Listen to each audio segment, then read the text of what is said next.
A billionaire spots a little girl holding a baby in the rain, but what she says next is shocking. Thunder cracked across Clearwater's sky as 3 black SUVs tore through the rain-slicked streets. In the lead vehicle, Detective John Harris gripped the wheel, his knuckles white with tension. Beside him, Ethan Carter clutched a weathered leather briefcase to his chest, his face illuminated by occasional flashes of lightning. Their gaining Ethan shouted over the storm's fury, glancing at the rearview mirror where 2 unmarked vehicles pursued them relentlessly. The contents of the briefcase weighed heavily on both men's minds: hundreds of documents, photographs, and hard drives containing evidence of a child trafficking ring that reached the highest levels of Clearwater's elite. Evidence that could bring down Victoria Reed and her entire operation. A bullet shattered the rear window, sending glass spraying across the back seat. John swerved sharply, taking them down a narrow alley as rain hammered against the windshield. "If anything happens," Ethan said, his voice steady despite the chaos, "get this to Judge Marshall. She's the only one we can trust." The pursuit continued through the maze of downtown streets, past the shuttered storefronts and empty sidewalks. Another shot rang out, this time puncturing the rear tire. The SUV fishtailed violently, spinning across the wet pavement. Time seemed to slow as they careened toward a concrete barrier. In those precious seconds, Ethan's mind flashed to Lucy and Ryan, the 2 children who had started this entire journey, waiting safely at Helen's house. He thought of his own lost family, of redemption, of justice. The impact was devastating. Metal screamed against concrete as the SUV rolled, finally coming to rest on its side. Through the settling dust and rain, Ethan could make out approaching footsteps. He pushed the briefcase into John's hands, his voice barely a whisper. "Run! They can't get this." John hesitated for a moment, then disappeared into the darkness with the briefcase. As armed figures surrounded the wreckage, Ethan smiled faintly. The evidence was safe. The truth would come out. And somewhere in Clearwater, 2 children who had lost everything would finally find justice. But the last thing Ethan saw before unconsciousness claimed him was a familiar face peering through the broken window: Deputy Chief Thomas Weston, his expression a mask of cold triumph. The game wasn't over, it was just beginning. 7 years before the crash, Ethan Carter's life had been picture perfect. Living in a colonial-style house in Clearwater's affluent Highland district, he had built a successful construction company, married his college sweetheart Anna, and treasured every moment with their 6-year-old daughter Lily. The morning everything changed had started like any other pancakes shaped like animals, Lily's laughter filling the kitchen, Anna's gentle reminders about after-school ballet.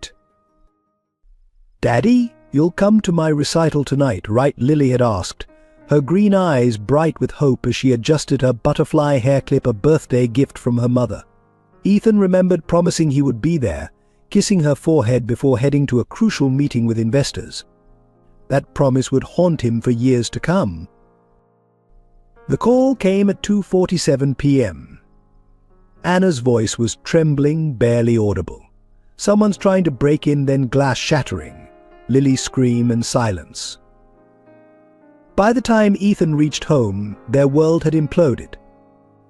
The front door hung off its hinges, furniture overturned, and most devastating, no sign of Anna or Lily. The following weeks became a blur of police interviews, search parties, and sleepless nights. Ethan emptied his bank accounts, hiring private investigators, plastered the city with missing person posters, and appeared on every news channel that would have him. But as days turned to weeks, hope began to fade. Detective Sarah Marshall, then a junior officer, had been the one to deliver the news. They'd found Anna and Lily's bodies in an abandoned warehouse on the outskirts of town. No signs of trafficking, no ransom demands, just a seemingly senseless act of violence that the police eventually filed away as a home invasion gone wrong. Ethan refused to accept their conclusion. He spent years investigating on his own, following leads that led nowhere, until grief and guilt consumed him entirely. He sold his company, withdrew from friends, and moved to a modest house on the opposite side of town where nobody knew his story.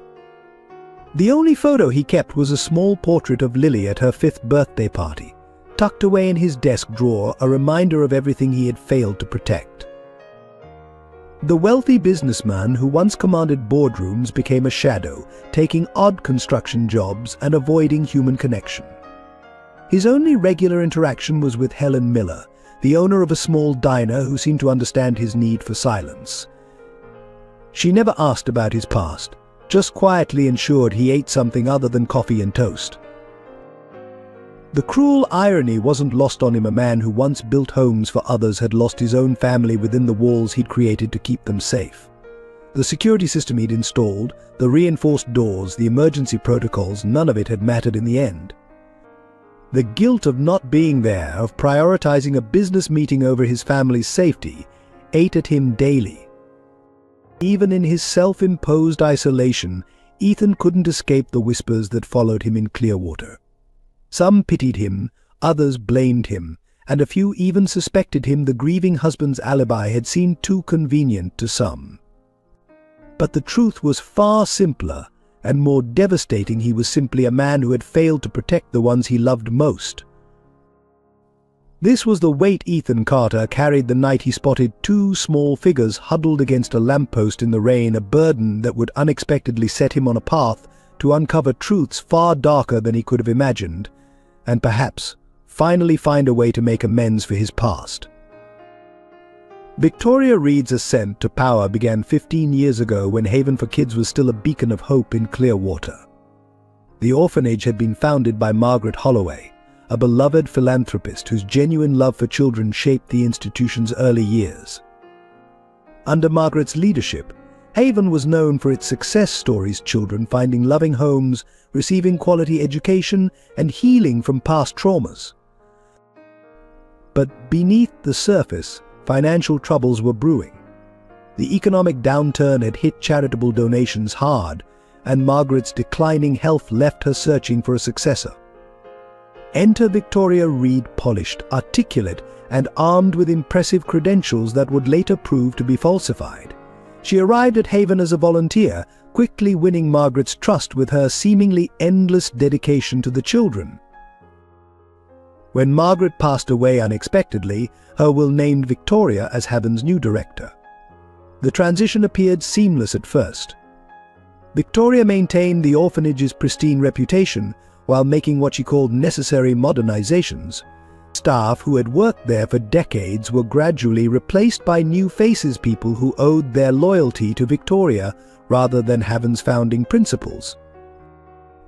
The changes were subtle but significant. Security cameras appeared in every corner. Children's communication with the outside world became increasingly restricted. Adoption procedures grew more complex, requiring extensive paperwork that somehow always led to wealthy families being favored over others. Those who questioned these changes found themselves swiftly dismissed, their concerns buried under layers of bureaucratic silence. Victoria's genius lay in her ability to maintain 2 distinct images. To Clearwater's elite, she was the sophisticated savior of troubled children, hosting lavish fundraisers where she spoke passionately about child welfare. To those under her authority, she was a different creature, entirely cold, calculating, and brutally efficient in silencing dissent. Her network grew steadily. Judge William Parker, who oversaw adoption cases, became a regular at Haven's events. Police Chief Michael Reynolds directed generous city funding to Haven's security upgrades. Business leaders competed for seats on Haven's board, eager to associate themselves with what appeared to be Clearwater's most prestigious charity. But it was Deputy Chief Thomas Weston who became Victoria's most valuable eye. His position in law enforcement allowed him to bury any troubling reports about Haven, while his own network of corrupt officers ensured that any investigation would lead nowhere. In return, Victoria provided him with the one thing he craved most: power over others' fate.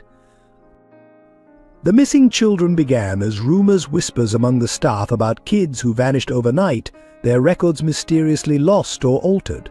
When questions arose, Victoria had ready answers: successful adoptions, transfers to other facilities, reunions with newly found relatives. The paperwork always appeared impeccable, thanks to her careful orchestration. Her real masterpiece was the basement. While the upper floors of Haven maintained their cheerful facade, complete with colorful playrooms and well-kept dormitories, the underground facility served a darker purpose. Here, children disappeared into a network that reached far beyond Clearwater's borders, their identities erased and replaced with cargo numbers. Victoria's own past remained shadowy despite her public prominence. Those who dug too deeply into her history often found their careers or lives taking unfortunate turns. She claimed to be a widow of a wealthy businessman, but like much about Victoria Reed, this too was carefully constructed fiction. As Haven's reputation grew, so did Victoria's influence. She became untouchable, protected by the very people who should have been investigating her. The perfect facade she had built seemed impenetrable until the night Ethan Carter found 2 children in the rain, unknowingly setting in motion events that would expose the darkness lurking behind Haven's walls. John Harris carried the weight of 20 years in law enforcement in the lines of his face. A decorated detective with Clearwater Police Department's Major Crimes Unit, he was known for his unwavering integrity in a department increasingly compromised by corruption. His desk held only 2 personal items: a photograph of his late wife Sarah, who died of cancer 3 years ago, and his first badge, worn and tarnished but kept as a reminder of his oath to serve justice. Harris had watched Clearwater change over the decades, seen good cops turn blind eyes to corruption, witnessed judges trade favorable rulings for political favors. He kept detailed files on every suspicious case, every inexplicable dismissal, every connection that seemed too convenient. His colleagues called him paranoid. He called it being thorough. The walls of his small apartment were covered with investigation boards, each thread potentially leading to something bigger. Helen Miller's Diner sat on the corner of Maple and 4th, a modest establishment that served more than just food. To the lost souls of Clearwater, it was a sanctuary. Helen, in her early 60s with silver-streaked hair and knowing eyes, had an uncanny ability to read people's needs. She served coffee with a side of compassion, and her chocolate pie had a reputation for healing broken hearts. Behind Helen's grandmotherly demeanor lay a steel core forged by her own painful past. 20 years ago, she had lost her only daughter Jessica to the streets of Clearwater. The official report claimed runaway status, but Helen never believed it. She turned her grief into action, transforming her diner into a safe haven for those who needed help but couldn't trust official channels. Lucy, at 7 years old, carried herself with the weariness of someone far older. Her dark eyes held a watchfulness that spoke of lessons learned too young, of trust broken too many times. She had been at Haven for 3 years, ever since a fire claimed her parents' lives, or so the official records stated. In that time, she had become a surrogate mother to 2-year-old Ryan, protecting him with a fierceness that both touched and troubled those who witnessed it. Ryan's world revolved entirely around Lucy. Too young to remember anything before Haven, he knew only that his sister was his constant, his protector, his everything. His infectious laugh, rare but precious, had the power to crack even Lucy's careful composure. Despite their circumstances, he maintained the innocent joy that Lucy fought so hard to preserve. These 4 lives, each marked by loss and resilience, would become inexorably intertwined in the fight against Haven's darkness. John Harris, who saw in Ethan's quest a chance to finally expose the corruption he'd documented for years. Helen Miller, who recognized in Lucy's protective stance the same determination she'd seen in her own daughter. Lucy and Ryan, whose escape from Haven would spark a chain of events that would shake Clearwater to its core. Each carried their own wounds, their own reasons for joining the fight. Harris sought redemption for the cases he couldn't solve, the justice he failed to deliver. Helen saw a chance to prevent other children from sharing Jessica's fate. Lucy dared to hope for a future where she wouldn't have to be strong all the time, where Ryan could grow up without fear. Together they formed an unlikely family of broken people, each filling the gaps in others' lives. Their strength would be tested in the coming storm, their bonds either strengthened or shattered by the revelations that awaited them. The night that changed everything arrived with a storm that turned Clearwater's streets into rushing rivers. Ethan Carter sat behind the wheel of his black sedan, lost in the familiar fog of grief that always accompanied rain. 7 years hadn't dulled the memory of another stormy night, another drive he should have made sooner. Traffic lights reflected off the wet asphalt, casting red halos through the downpour. At the intersection of Pine and Murray, something caught his eye, a small figure pressed against a lamppost, barely visible through the curtain of rain. His foot hesitated over the gas pedal as the light turned green. The figure didn't move.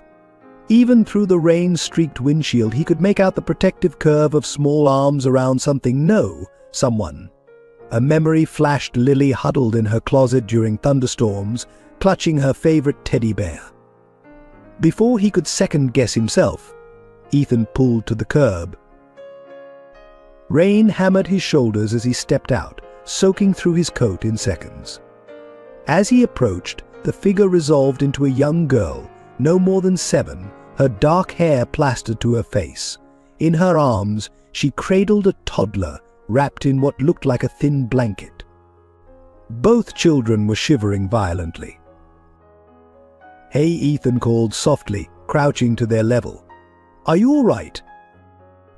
The girl's head snapped up, fear flashing across her face. She tightened her grip on the smaller child, taking a half-step backward.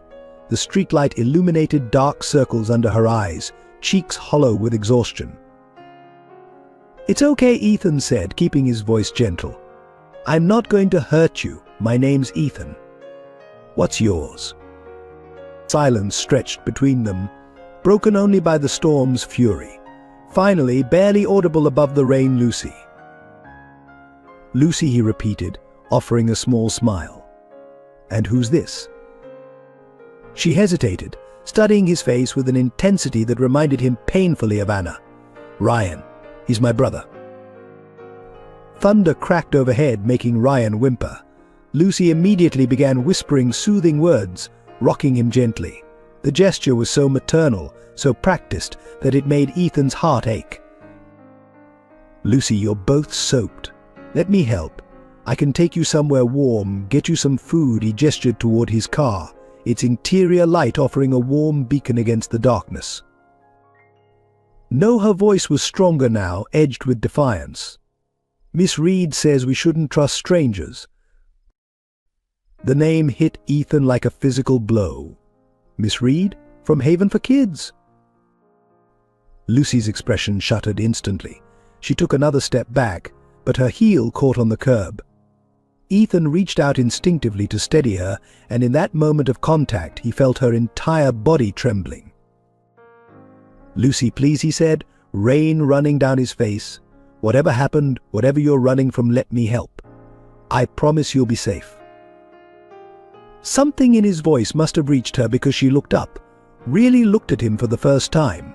Perhaps she saw in his eyes the same pain she carried, the same understanding of loss. Or maybe it was simply that Ryan had started coughing, a wet, worrying sound that seemed to make her decision for her. "You promise," she whispered, her voice small but steady. "You won't take us back." "I promise." The words carried the weight of redemption, though he didn't understand why yet. In the car, with the heater running full blast, Lucy kept Ryan pulled close to her chest. Ethan caught glimpses of them in the rearview mirror as he drove toward Helen's diner, the only place he could think of that would be open this late and safe enough for 2 frightened children. "When did you last eat?" he asked, trying to keep his tone casual. "Yesterday morning," Lucy answered after a pause.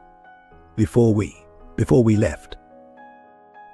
Ethan's hands tightened on the steering wheel. "And how long were you out in the rain?" "Since afternoon. Miss Reed drove us to the edge of town. Said we were too much trouble. Said no one would want us anyway." The matter-of-fact way she delivered this information, as if being abandoned in a storm was something children should expect, made Ethan's blood boil. But he kept his voice steady, remembering how his own anger had once scared Lily during a thunderstorm. "Well," he said, meeting her eyes in the mirror, "Miss Reed was wrong about that." The morning after finding Lucy and Ryan, Ethan sat in Helen's diner, watching the children sleep on a makeshift bed in the back office. Helen placed a fresh cup of coffee in front of him, her expression grim as he recounted the night's events. "Victoria Reed," Helen murmured, her hands tightening around a dish towel. "That name's come up before. Children passing through here, looking scared, mentioning Haven. But they never stay long enough to tell their stories." Ethan pulled out his phone, searching for information about Haven for Kids. The website showed a pristine facility, smiling children, and glowing testimonials from adoptive parents. Victoria Reed's photo dominated the homepage, an elegant woman in her 50s, her smile practiced and perfect. "I need to know more," Ethan said, more to himself than Helen. "Something's not right about this place." His first call was to John Harris. The detective's gruff voice betrayed no surprise at the early hour. "Carter? Haven't heard from you in years." Ethan explained the situation, watching Lucy stir restlessly in her sleep. Harris's silence on the other end grew heavier with each detail. "Haven't been on my radar," Harris finally said, "but Reed's got connections. Every time I've tried to investigate, the cases get buried. Chief Reynolds himself shut down my last attempt." "I need access to their records," Ethan pressed. "Adoption histories, staff reports, anything." "Official channels are useless," Harris warned. "But I know someone, Jacob Simmons. Former employee, he's been trying to get someone to listen for years. Nobody believes him because Reed had him discredited." The meeting with Simmons took place in a rundown motel on the outskirts of town. The former Haven employee was a nervous man, constantly checking windows and speaking in hurried whispers. "It started small," Simmons explained, hands shaking as he chain-smoked. "Kids disappearing overnight. Records altered. When I asked questions, Reed said they were emergency adoptions, but the numbers didn't add up." He pulled out a worn notebook, pages filled with dates, names, and observations. "I started keeping track. In 3 years, 28 children vanished. No adoption records, no transfer papers, just gone." Ethan's stomach churned as he photographed the pages. "Why didn't you go to the police?" Simmons laughed bitterly. "I did. Deputy Chief Weston himself took my statement. Next day I'm fired. Week later I'm arrested on false charges. Message was clear: keep quiet or worse would follow." Back at Helen's, Ethan pored over Simmons's notes. Patterns emerged: children who asked too many questions disappeared first. Wealthy donors visited late at night. Large cash deposits followed mysterious private adoptions. Lucy appeared beside him, silent as a ghost. "Those are their names," she whispered, pointing to a list. "Tommy, Sarah, Michael. They all disappeared. Miss Reed said they found homes, but they never said goodbye." "Lucy," Ethan asked carefully, "did you see anything at Haven? Anything that scared you?" She hesitated, clutching the edge of her borrowed sweater. "The basement," she finally whispered. "They took kids there sometimes at night. We could hear crying, but in the morning Miss Reed said we were imagining things." Harris arrived that afternoon with more disturbing news. "Reed's making moves," he said, spreading police reports across the diner counter. Filed missing persons reports on Lucy and Ryan. Claims they were kidnapped by a disturbed man matching Ethan's description. "She's trying to get them back," Helen realized, instinctively moving closer to the children. "We need proof," Ethan said, studying the reports. "Something concrete that ties Reed to these disappearances." "The basement," Lucy repeated, her voice stronger. "There's a room with filing cabinets. Miss Reed goes there every night." Harris nodded slowly. "Getting in won't be easy. Place is guarded, cameras everywhere." "But if those files exist," Ethan pressed, "they're our only shot at exposing this." As they planned, none of them noticed the black SUV parked across the street, its tinted windows concealing the photographer documenting their every move. The first pieces were in place, and the game was about to become deadly. The first warning came 3 days after Ethan found Lucy and Ryan. A manila envelope waited on his doorstep, unmarked except for his name in crisp black letters. Inside were photographs: Ethan talking to Harris at the diner, Lucy and Ryan sleeping in Helen's back office, Simmons passing him the notebook. The message was clear: they were being watched. A handwritten note accompanied the photos: "Some matters are best left alone, Mr. Carter." For everyone's safety, the elegant script matched the signature on Haven's official documents. Victoria Reed herself had penned the warning. That evening, Helen's diner received an unexpected health inspection. The inspector, a thin man with cold eyes, seemed particularly interested in the back office where the children had been staying. Helen maintained her composure, but her hands shook as she served coffee to the remaining customers. "Just doing my job, Ma Am," the inspector said with a smile that didn't reach his eyes. "Though I hear you've been housing minors without proper documentation. Shame if the authorities had to get involved." Harris arrived minutes after the inspector left. "They're escalating," he said, examining the health inspection notice. "Reed's showing us her reach.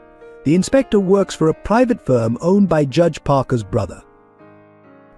The threats became more overt. Ethan's construction clients suddenly cancelled contracts. Anonymous calls flooded Helen's diner with fake reservations, disrupting her business.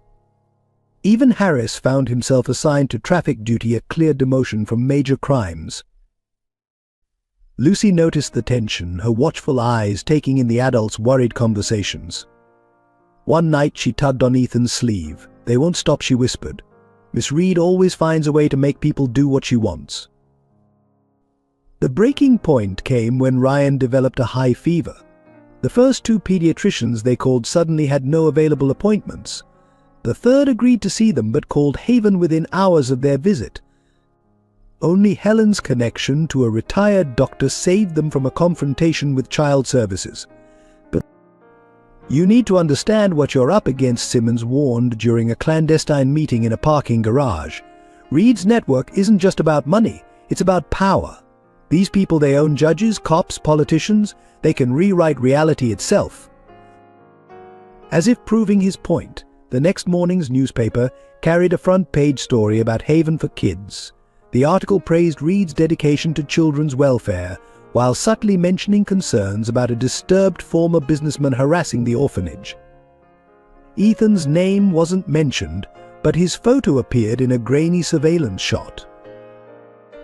Deputy Chief Weston made a personal visit to Helen's diner, ordering coffee with a side of intimidation. "Terrible thing," he commented loudly, "when people let past tragedies drive them to dangerous obsessions. Sometimes these troubled individuals need professional help." The message reached its crescendo with a late-night phone call to Ethan's cell. "Mr. Carter," Reed's voice was silk over steel, "I'm concerned about your recent activities. Perhaps we should discuss this like civilized people. Over dinner, perhaps."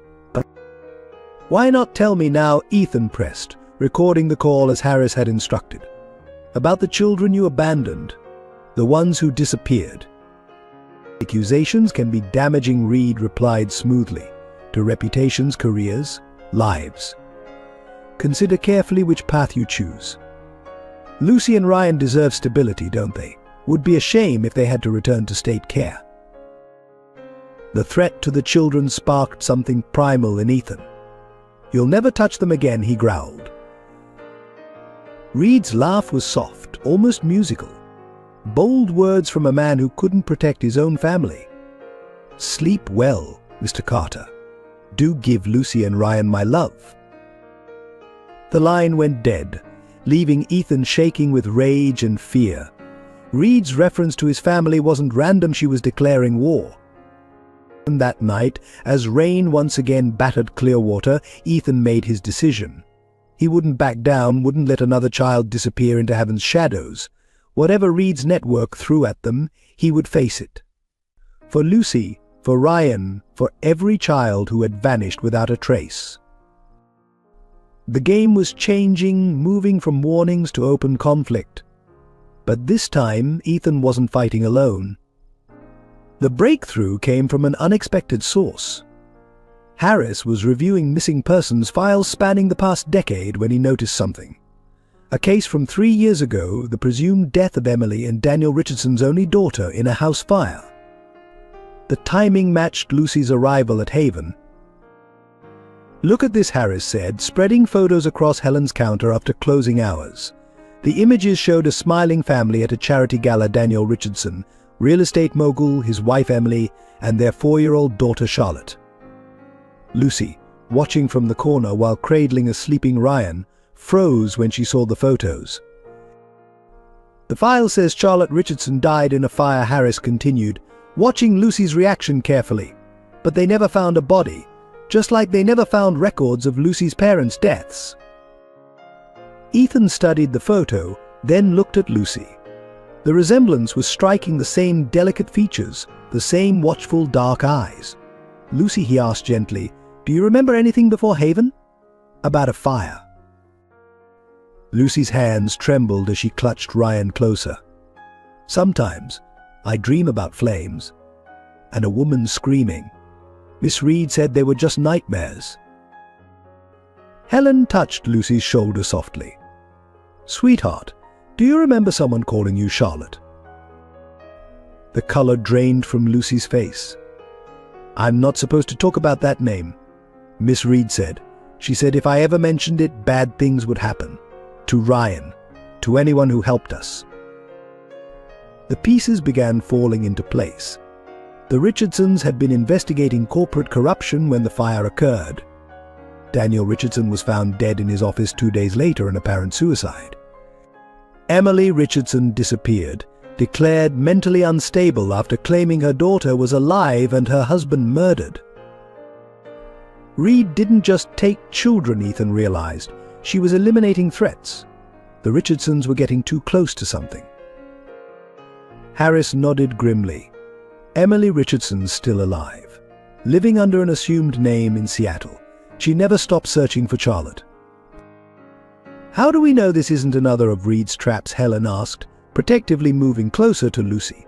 "She could be using this to draw us out." "Because of this," Harris said, pulling out one final document, a DNA test comparison between Lucy and Emily Richardson's medical records.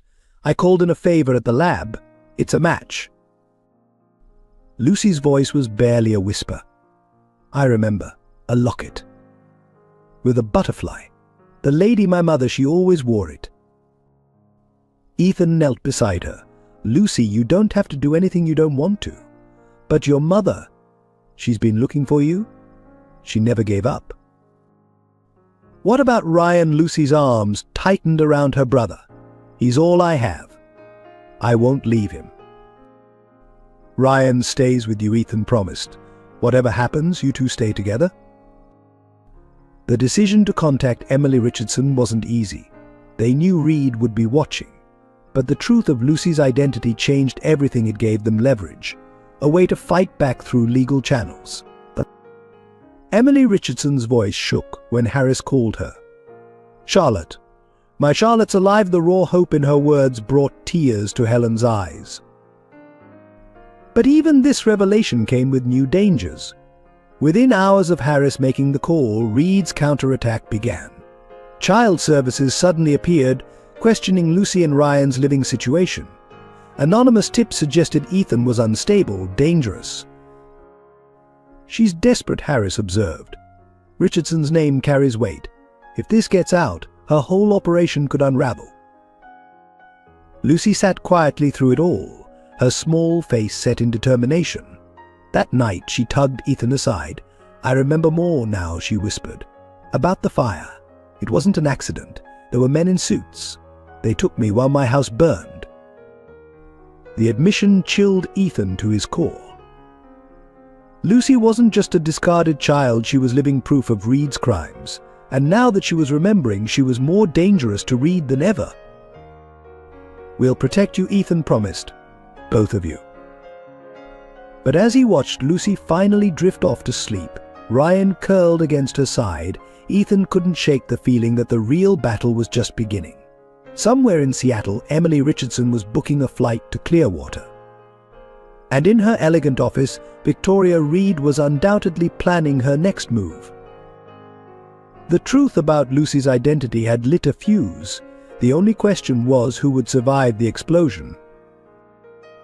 The truth emerged on a quiet Sunday morning at Helen's diner. Detective Harris arrived early, clutching a worn manila folder, his face bearing the weight of a sleepless night. He waited until Helen had turned the sign to close before spreading photographs across the counter. "Look at this," he said, pointing to a newspaper clipping dated 3 years ago. The headline read, "Tragic Fire Claims Life of Richardson Heiress." The accompanying photo showed a beaming little girl with familiar dark eyes, standing between her parents at a charity gala. Ethan leaned closer, his coffee forgotten. "That's Charlotte Richardson Harris finished.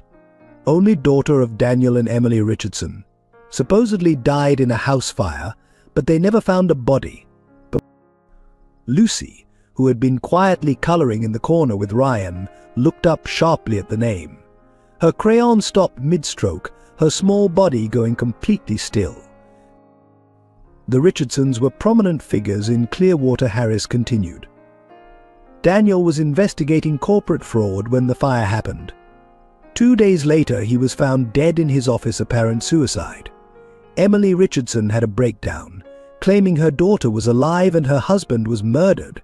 She disappeared shortly after. Helen moved closer to Lucy, noticing how the child's hands had begun to tremble. "Sweetheart," she said gently, "do you recognize anything in these pictures?" Lucy stared at the photos, her face pale. She clutched Ryan tighter, as though afraid someone might snatch him away. Finally, in a voice barely above a whisper, she said, "The necklace. The butterfly necklace." Harris pulled out another photo, a close-up of Emily Richardson wearing an ornate butterfly locket. "You remember this?" She used to let me hold it before bed." Lucy's voice trembled. "It played music. But Miss Reed said I was making up stories. Said I'd be punished if I talked about before." Ethan felt a cold fury building in his chest. Reed knew. She knew exactly who Lucy was. "There's more," Harris said, producing a DNA test report. "I had the lab compare Lucy's DNA with Emily Richardson's medical records. It's a match. Lucy is Charlotte Richardson." The revelation hit like a thunderbolt. Lucy wasn't just another abandoned child, she was living proof of something far darker. Her father's death, her mother's disappearance, the convenient fire that left no trace, it all pointed to an elaborate cover-up. "Miss Reed," Lucy said suddenly, her voice stronger. "She used to make phone calls late at night. I heard her once, talking about the Richardson problem being handled." Helen wrapped her arms around Lucy's shoulders. "You're safe now, sweetheart. No one's going to hurt you." But Ethan saw the bigger picture forming. The Richardsons were getting close to something. Close enough that someone ordered a hit disguised as a tragic accident, and Reed was part of it. "Emily Richardson's alive," Harris added, "living under an assumed name in Seattle. She never stopped searching for Charlotte." Lucy's grip on Ryan tightened. "What happens now?" "I won't leave Ryan. He's my brother."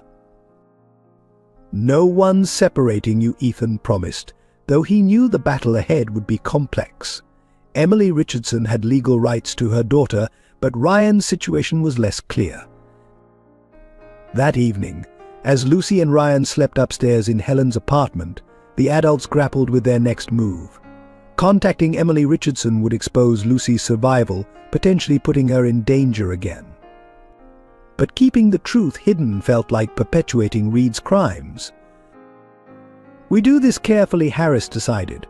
"Build an airtight case first. The Richardsons weren't just wealthy, they had influence. If we can prove Reed's involvement in the cover-up, she'll know we're coming," Helen warned. "The moment Emily Richardson appears in Clearwater, Reed will strike back." Ethan watched Lucy through the doorway, remembering another little girl he'd failed to protect. "Then we better be ready, because this time we're not letting them win." The revelation about Helen's past came unexpectedly, triggered by Lucy's nightmares. Late one night, Helen found the girl huddled in the diner's kitchen, tears streaming down her face. "I keep seeing the basement," Lucy whispered. The locked doors. The children crying. Something shifted in Helen's expression, a shadow of old pain crossing her weathered features. She sat beside Lucy, her hands clasped tightly in her lap. "I know about those basements," she said softly. 20 years ago, I was in one." The next morning, Helen gathered Ethan and Harris in her office. Her usual warmth was replaced by a steely determination as she pulled out a battered journal from a locked drawer. "It's time you knew why I've been helping you," she began. "In 1994, I wasn't just a diner owner. I had a daughter, Jessica, 16 and beautiful. She disappeared one night after her shift at the local grocery store. The police called her a runaway, but I knew better. She'd been excited about college, had plans for the future." Helen's fingers traced the journal's worn cover. "I spent months searching, following every lead. That's when I first heard about the network people in power who traded children like commodities. Back then, it wasn't Haven. It wasn't Haven. It was called Sunrise Group Home, run by Margaret Holloway." "Margaret Holloway," Ethan interrupted. "Haven's founder." No, Helen's voice hardened. The real Margaret Holloway died in 1993. Someone else took her identity, a woman who later trained Victoria Reed. I discovered this too late to save Jessica, but not too late to document everything. The journal contained meticulous notes, dates, locations, vehicle descriptions, conversations overheard while Helen posed as a cleaning lady in wealthy homes. She'd mapped an entire underground network, all leading back to the fake Margaret Holloway. When I finally found where they'd taken Jessica, she was already gone, sold to someone overseas. I tried going to the authorities, but the police chief then was on their payroll. Instead of investigating, they came after me, planted drugs in my car, threatened to destroy my life. Harris studied the journal's pages with growing horror. These names, some of them are still in power today. Judge Parker, Chief Reynolds. The network never died, Helen confirmed. It just evolved. Reed learned from her predecessor, made the operation more sophisticated. But the basics haven't changed: find vulnerable children, make them disappear, sell them to the highest bidder. Lucy, who had been listening from the doorway, stepped into the room. "The music box," she said quietly. "In the basement at Haven. It plays the same tune every night at 8. Helen's face went pale. A silver box with roses carved on the lid. Lucy nodded. "Miss Reed says it's to help the little ones sleep." "It was their signal," Helen whispered. "When the music played, it meant transactions were happening. They're still using the same system." The revelation changed everything. Helen wasn't just an ally, she was a witness, someone who had spent decades gathering evidence against the very network they were fighting. Her diner's reputation as a safe haven wasn't accidental. She'd designed it that way, creating a refuge she wished had existed for Jessica. "Why didn't you tell us sooner?" Ethan asked gently. Helen's eyes filled with tears she refused to let fall. "Because knowledge is dangerous. Every person who learned too much about the network ended up dead or discredited. I had to be sure you were ready for what we're facing." She turned to Lucy, her voice softening.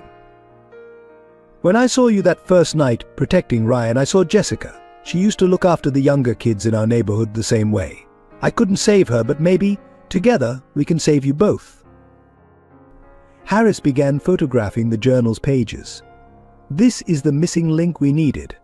Helen's documentation connects the old network to Haven. If we can prove Reed learned from the fake Holloway, we can expose the entire operation," Ethan finished. But Helen's expression remained grave. "Remember, these people have had decades to perfect their methods. They're not just criminals, they're architects of a system designed to make children disappear, and they'll do anything to protect it." Detective John Harris had spent 20 years on the force learning one crucial lesson: trust no one. So when Ethan Carter first approached him about Haven, Harris's instinct screamed warning. A wealthy man with a tragic past, suddenly interested in missing children? It felt too convenient, too perfectly timed. "I want every detail on Ethan Carter," Harris instructed his most trusted colleague, Detective Sarah Martinez. "Background, finances, his movements since his family's death. Something doesn't add up." The initial investigation revealed patterns that only deepened Harris's suspicion. Carter had liquidated his assets 7 years ago, right after his family's murder. Large sums of money had moved through offshore accounts. But he'd maintained connections with construction companies that worked on Haven's renovations. "Look at the timing," Harris explained to Martinez, pointing to a timeline on his office wall. "Carter's family dies, he disappears for years, then suddenly resurfaces just as we're getting close to Haven. What if he's working for Reed?" The surveillance photos on Harris's desk told their own story: Carter meeting with known associates of Haven, late-night visits to locations connected to missing children cases, conversations with people who had lost family members to the network. It all seemed to paint a picture of a man deeply embedded in the trafficking operation. But then came the night that changed everything. Harris was working late, reviewing security footage from Haven, when he noticed something strange. In videos from 7 years ago, Victoria Reed appeared at Carter's house the day before his family was murdered. The timestamp matched Carter's alibi perfectly. He'd been at a business meeting she had arranged. She set him up, Harris realized, his coffee growing cold as he dug deeper. Reed orchestrated the whole thing. Carter's family wasn't randomly targeted, they were eliminated. A further investigation revealed more connections. Anna Carter, Ethan's wife, had been a child advocate lawyer working on cases involving Haven. Lily, their daughter, had mentioned seeing scary people at her school right before her death. When Harris confronted Ethan with this information at Helen's diner, he expected denials or excuses. Instead, Carter's face went ashen. "Anna was investigating Haven," he whispered. "All this time, I thought it was random." The raw pain in Carter's voice couldn't be faked. Harris had interviewed enough witnesses to know genuine grief when he saw it. "Why didn't you tell me about Reed visiting your house that day?" "Because I didn't know," Ethan replied, his hands shaking. "I was at that meeting for hours. By the time I got home, his voice broke. It was too late."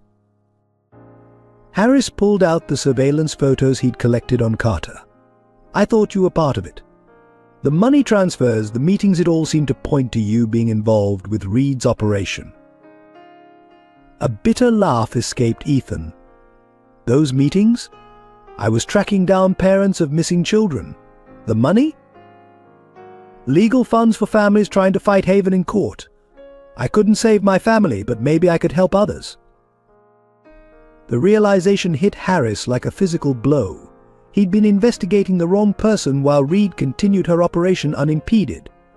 "I'm sorry," he said finally. "I let my suspicion blind me to the truth." Ethan studied Harris for a long moment. "You were doing your job. After what happened to my family, I understand the need to question everything." That night marked a turning point in their relationship. Harris shared his files on Haven, years of collected evidence that had been systematically buried by corrupt officials. Ethan revealed his network of contacts, families whose children had vanished into Haven's system. Together, they began piecing together a larger picture. Reed hadn't just created a trafficking operation, she'd built an entire system designed to silence anyone who got too close to the truth. Carter's family, Helen's daughter, Lucy's parents, they were all connected by their attempts to expose Haven. "We need each other," Harris admitted, watching Lucy and Ryan sleep peacefully in Helen's back room. "You have the resources and connections I can't access. I have the law enforcement experience to make the evidence stick." Ethan nodded, understanding the unspoken agreement. "Partners." "Partners," Harris confirmed, extending his hand. "Let's bring the whole damn system down." The task of building a case against Haven began in Helen's basement. converted into a makeshift command center. Maps covered the walls, red strings connecting photos, documents, and handwritten notes. Harris had brought in a secure computer system, isolated from any network that Reed might monitor. "We need 3 types of evidence," Harris explained, pinning up new photographs, financial records proving money laundering, documentation of false adoptions, and testimony from survivors. "Without all 3, Reed's lawyers will tear our case apart." Ethan focused on the financial angle, using his business contacts to trace Haven's money trail. The patterns were cleverly disguised donations routed through shell companies, construction contracts inflated to hide cash transfers, adoption fees that disappeared into offshore accounts. "Look at this," he called Harris over one evening, pointing to a spreadsheet. "Every month, exactly $50,000 moves through 6 different companies before landing in an account in the Cayman Islands. The companies all list the same board members, people who died years ago." Lucy proved an unexpected source of information. Her perfect memory recalled details about Haven's operations that others had missed. The blue file, she told them, drawing a detailed map of Haven's basement. "Miss Reed keeps them in a special cabinet. She thinks no one can see her typing the code, but I did. 74921. Helen's network of diner regulars became their eyes and ears. Truck drivers reported suspicious night deliveries at Haven. Hospital staff noted children admitted with questionable documentation. Teachers mentioned students who disappeared mid-semester. Working late one night, Harris discovered a pattern in Haven's adoption records. The timing, he said, spreading files across the table. Every successful adoption happened within 2 days of a large deposit into Haven's accounts. The amounts vary, but they're always from companies linked to wealthy donors. Ethan examined the records. These aren't adoption fees, they're purchase prices. The breakthrough came from an unexpected source.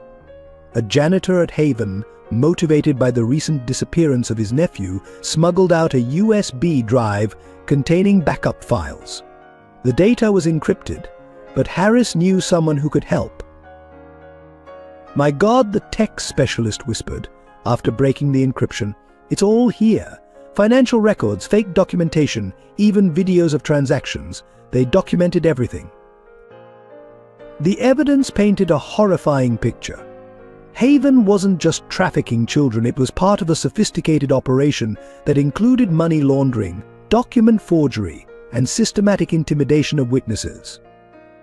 The organization had tentacles in law enforcement, the judicial system, and local government.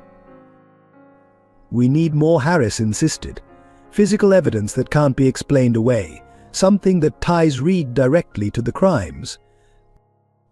Lucy mentioned the music box in Haven's basement, the one that played at 8 every night. Helen recognized it as the same signal used by the network 20 years ago. It's more than just music, she realized. It's their communication system. Ethan and Harris planned a covert operation to access Haven's basement. Using building plans obtained through Ethan's construction contacts, they identified a maintenance tunnel that connected to Haven's underground level. The risk was enormous.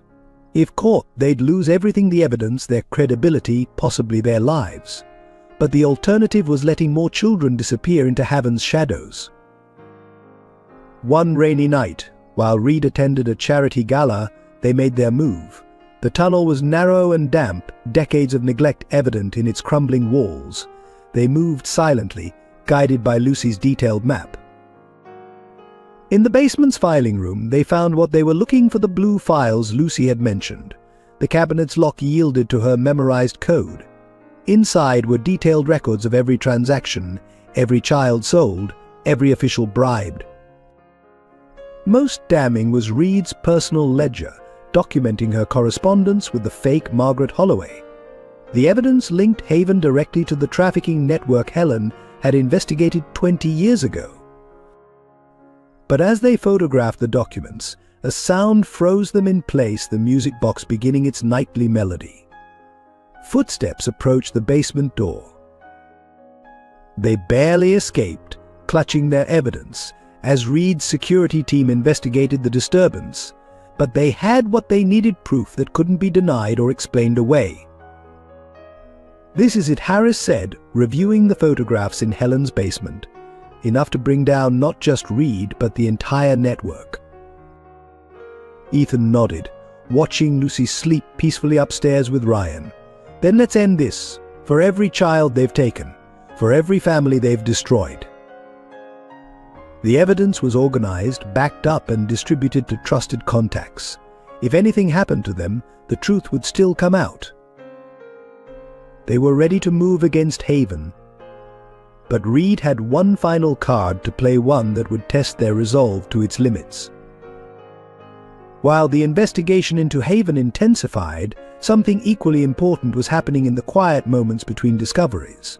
The walls Lucy had built around herself began to crack, letting in fragments of warmth and trust she'd forgotten could exist. It started with small things. One morning, Ethan noticed Lucy had left her bedroom door unlocked for the first time. That evening, she asked him to read Ryan a bedtime story, something she'd always insisted on doing herself. When he finished The Little Prince, she hesitated before saying softly, "My mum used to read that to me, before the fire." Their breakthrough came during a thunderstorm that rattled the windows of Helen's diner. Ryan was terrified, his small body trembling despite Lucy's attempts to comfort him. Ethan found them huddled in the kitchen corner, Lucy whispering the same soothing words over and over. "Here," Ethan said, sitting beside them. "My daughter Lily used to be scared of storms too." He taught them his old trick, counting seconds between lightning and thunder to know how far away the storm was. Soon Ryan was eagerly counting with him, his fear forgotten in the game. That night Lucy asked about Lily for the first time. Ethan shared stories of tea parties and ballet recitals, of scraped knees and butterfly kisses. When his voice cracked, Lucy reached out and took his hand the first time she'd initiated physical contact. Sometimes, she whispered, "I dream about my mum's butterfly necklace, but when I wake up, I can't remember her face anymore." Helen watched their growing bond with quiet joy, offering support in her own way. She taught Lucy to bake, starting with simple cookies and graduating to more complex recipes. The kitchen became their sanctuary, where Lucy could let her guard down and just be a child again. "My Jessica loved baking too," Helen told Lucy one afternoon as they decorated cupcakes. "She always said food made with love tastes better." Ryan flourished under the constant attention. His nightmares became less frequent, replaced by the kind of carefree laughter that only children who feel completely safe can produce. He started calling Ethan Daddy one morning, causing Lucy's eyes to fill with tears, not of jealousy, but relief. The transformation in Lucy was more subtle but profound. She began sharing fragments of her past, each revelation a testament to her growing trust. She told them about the night of the fire, about hearing her mother screaming her real name, Charlotte, about how Reed had forced her to forget, threatening Ryan if she ever mentioned her true identity. Ethan found himself relearning how to be a father. He stocked the kitchen with Lucy's favorite cereals, learned to braid her hair the way she liked it, and never forgot to check under Ryan's bed for monsters. Each small act of care helped heal his own wounds. One evening, he overheard Lucy talking to Ryan before bedtime. "We're safe now," she whispered to her brother. "Ethan won't let anyone hurt us. He promises different than Miss Reed promised." The words struck Ethan deeply. Lucy had begun to understand the difference between real promises and manipulation. She was learning to trust again, despite everything Reed had done to break that capacity in her. Helen created a wall in the diner's back room where Lucy and Ryan could measure their height, marking their growth with dates and decorative stickers. It was a simple gesture that spoke volumes. They were here to stay, to grow, to build a future. During their makeshift family dinners, Lucy started sharing stories from school, her face animated as she described her friends and teachers. She brought home art projects, proudly displaying them on the refrigerator. Small acts of normalcy that had been denied to her at Haven. The most significant moment came after a particularly difficult day of gathering evidence. Ethan returned home exhausted, his mind heavy with the horrors they'd uncovered. He found Lucy waiting up for him, a cup of hot chocolate prepared just the way Helen had taught her. "You look sad," she said, pushing the cup toward him. "Like how I feel when I remember before. But you don't have to be sad alone anymore. We can be sad together." In that moment, Ethan realized they weren't just helping Lucy and Ryan heal, they were healing him too. The children had given him back something he thought he'd lost forever: the ability to love, to protect, to be a father again. That night, Lucy fell asleep holding his hand, her other arm protectively around Ryan. The trust in her peaceful expression was a victory greater than any evidence they'd gathered against Haven. The first sign that Reed was escalating her counterattack came on a quiet Tuesday morning. Helen arrived at her diner to find the windows smashed, the interior vandalized. Spray painted across the walls was a simple message: children should be with their real families. The threat's meaning was clear. Reed knew about Lucy's true identity as Charlotte Richardson, and she was prepared to use it. Detective Harris arrived quickly, documenting the damage while Ethan comforted a shaken Helen. "This is just the beginning," Harris warned, photographing the graffiti. "Reed's getting desperate. She knows we're close to exposing everything." He was right. The next day, Child Protective Services appeared at Ethan's door, armed with anonymous reports of neglect and abuse. The social worker, clearly uncomfortable with her task, hinted that the orders came from above. "Mr. Carter," she said quietly, glancing over her shoulder, "someone very powerful wants these children back in the system. Be careful." Lucy overheard the conversation and retreated it into herself, the old fear returning to her eyes. That night, Ethan found her preparing a backpack with food and clothes for Ryan. "We should leave," she whispered, "before they take us away." Ethan knelt beside her, gently unpacking the bag. "No more running, Lucy. We fight back together." The pressure intensified. Ethan's construction clients received threatening calls, forcing them to cancel contracts. Helen's suppliers suddenly refused deliveries, claiming health code violations. Even Harris faced internal investigations at work, his cases reassigned to other detectives. Reed's network showed its reach. The local newspaper ran a series of articles questioning Ethan's mental stability, citing his obsession with Haven after his family's tragedy. Bank accounts were frozen for suspicious activity. Security cameras appeared outside their homes, watching their every move. The most frightening incident came when Ryan developed a severe allergic reaction. At the emergency room, the first doctor who saw him suddenly transferred the case, looking scared. The second doctor found traces of peanut oil in Ryan's food, something Helen was always careful to avoid in her cooking. "They're in my kitchen," Helen realized, her hands shaking. "They got into my kitchen somehow." Security was tightened. Harris installed cameras and alarms. Ethan hired private security, vetted through trusted contacts. But the psychological toll was mounting. Lucy stopped sleeping through the night, keeping vigil over Ryan. Helen jumped at every unexpected sound in her diner. Then came the photographs delivered in plain brown envelopes to each of them. Pictures of Lucy and Ryan playing in the park, Helen shopping for groceries, Ethan meeting with Harris. Each photo carried the same message: we're watching, always watching. The most disturbing development was the appearance of a black SUV outside Lucy's school. The driver, a woman in expensive sunglasses, simply sat and watched. When the principal confronted her, she produced credentials from Child Protective Services. "She asked questions about me," Lucy told Ethan that evening. "About whether I mentioned my real family. About whether I seemed happy here." Emily Richardson's impending arrival added another layer of complexity.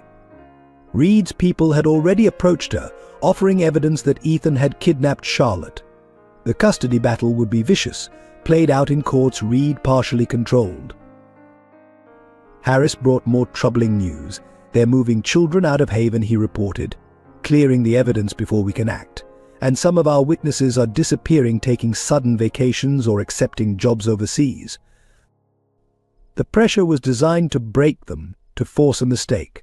Reed's message was clear: back off, or watch everything you love be destroyed piece by piece. But each threat only strengthened their resolve. Ethan installed better security systems. Helen moved Lucy and Ryan into a secure room above the diner. Harris accelerated their timeline, knowing they were running out of time. "We need to move soon," Harris insisted during a late-night strategy session, "before Reed can destroy more evidence or hurt more children." Lucy, who had been listening from the stairs, spoke up unexpectedly. "The basement," she said. "There's going to be a big meeting. I heard Miss Reed talking about it before we left. Important people coming to see the merchandise." The word made them all flinch, but Lucy continued, her voice stronger. "It's how they do it, show the children to buyers. That's our chance." They knew she was right. The meeting would gather all the key players in one place, the perfect opportunity to expose everything. But it would also be incredibly dangerous. "We only get one shot at this," Ethan said, looking at each face in the room. "If we fail..." "We won't," Lucy interrupted, her small hand finding his. "Because we're not alone anymore. None of us are alone." The day Lucy disappeared began like any other. Ethan drove her and Ryan to school, watching until they safely entered the building. Helen had packed their lunches: peanut butter for Lucy, turkey for Ryan, each with a handwritten note inside. Everything seemed normal. The first sign of trouble came at 2:15 p.m.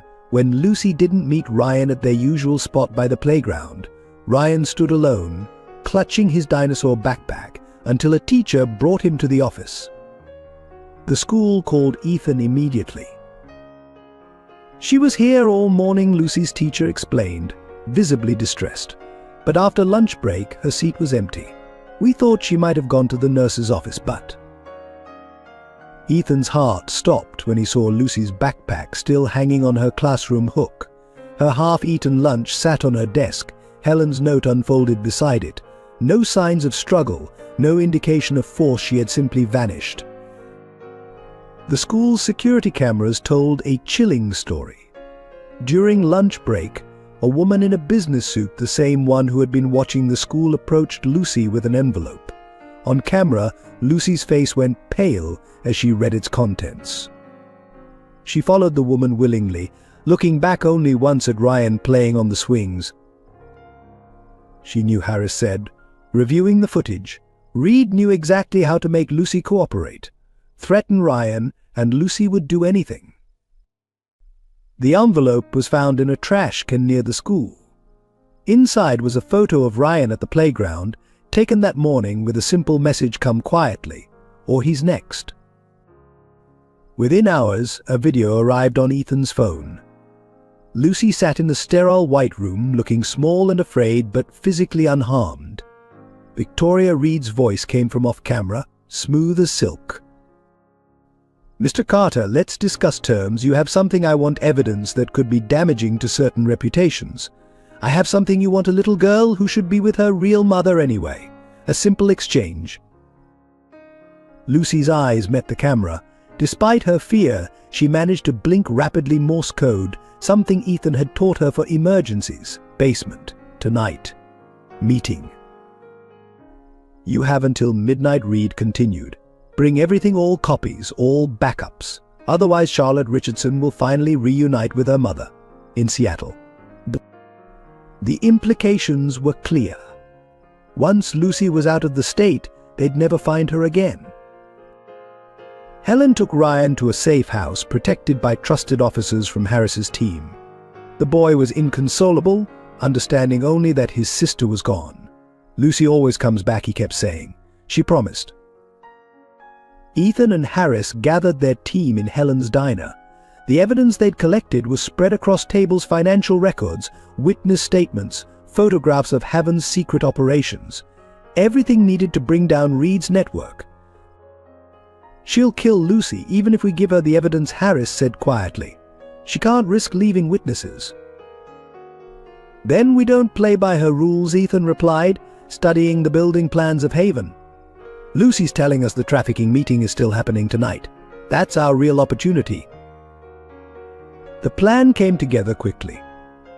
While Reed was focused on the evidence exchange, a second team would infiltrate Haven during the meeting.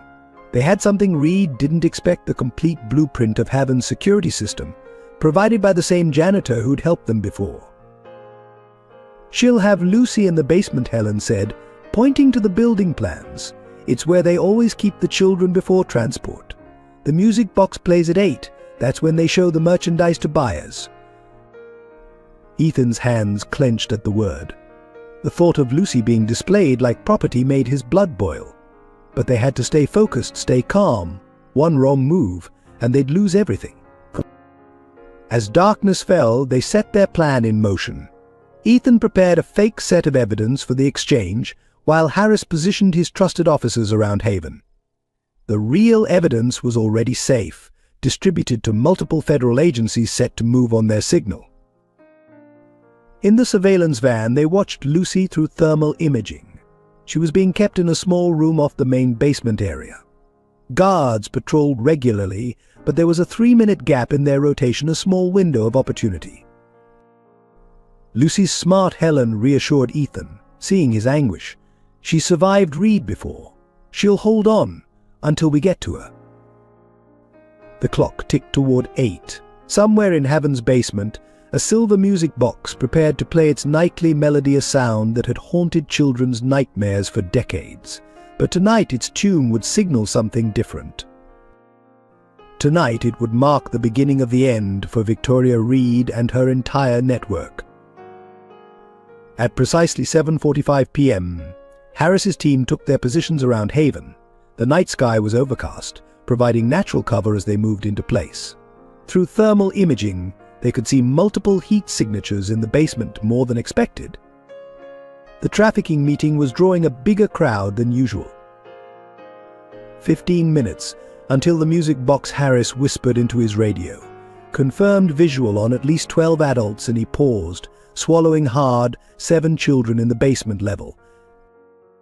Ethan approached Haven's front entrance with the decoy evidence briefcase, every step measured. 2 security guards frisked him thoroughly before escorting him inside. Victoria Reed waited in her office, elegant as ever in a charcoal suit that seemed to absorb the dim lighting.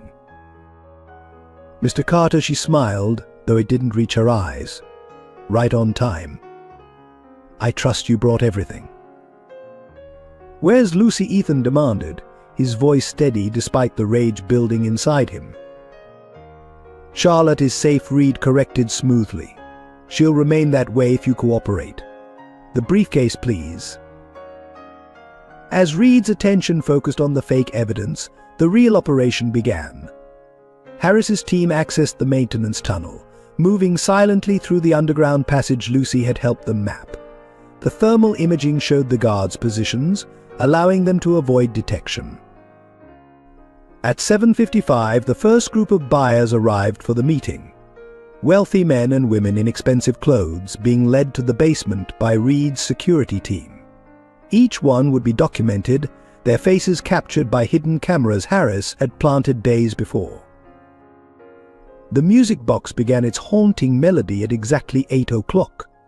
In Reed's office, Ethan watched her smile widen as she examined the fake documents.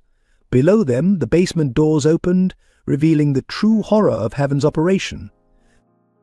Harris's team reached the electrical panel. On his signal, the basement plunged into darkness. In the chaos that followed, they moved swiftly. Flash bangs disoriented the guards while tactical teams breached from multiple entry points. Federal agents, Harris's voice boomed through the darkness. "Everyone on the ground." The basement erupted into chaos. Buyers scrambled for exits that were already blocked. Guards reached for weapons but found themselves quickly overwhelmed. Through his earpiece, Ethan heard the operation unfolding as he kept Reed distracted upstairs. Lucy, sensing the moment, enacted her part of the plan. The self-defense moves Harris had taught her came into play as she escaped her distracted guard, unlocking doors for other children as she moved through the darkness she knew so well. In Reed's office, the power cut triggered backup generators. Reed's composed facade cracked as radio chatter revealed the raid below. She reached for her desk drawer, but Ethan was faster, knocking her hand away from the gun hidden there. "It's over, Victoria," he said, as Harris's agents burst into the office. The scene in the basement was devastating. 7 children, aged between 6 and 12, were found in holding cells. Documentation scattered by fleeing buyers revealed sale prices, transportation routes, and customer preferences. The evidence was irrefutable. Lucy emerged from the darkness, running straight into Ethan's arms. "I knew you'd come," she whispered, her small body trembling but her voice strong. "I left the signs like you taught me." Indeed, she had marked her path through Heaven's basement, leaving subtle clues that helped the raid team navigate efficiently. Her courage had helped save not just herself, but all the other children as well. The arrests took hours. Prominent community leaders, wealthy businessmen, corrupt officials all led away in handcuffs. Their carefully constructed masks of respectability crumbled under the harsh lights of justice. Victoria Reed stood in the middle of her crumbling empire, watched by armed agents as Harris catalogued the evidence. The music box played on, its melody now a requiem for her fallen network. "You don't understand what you've done," Reed hissed at Ethan. "This system exists because people want it to exist. Cut off one head, 2 more will grow back." "Maybe," Ethan replied, holding Lucy closer. "But you won't be here to see it." As dawn broke over Clearwater, the full scope of the operation became clear. Dozens of children saved, hundreds of documents seized, a trafficking network that had operated for decades finally exposed. Lucy watched from the safety of Ethan's arms as Reed was led away. "Is it really over?" she asked softly. "This part is," Ethan assured her, "and we'll be ready if they try to start again."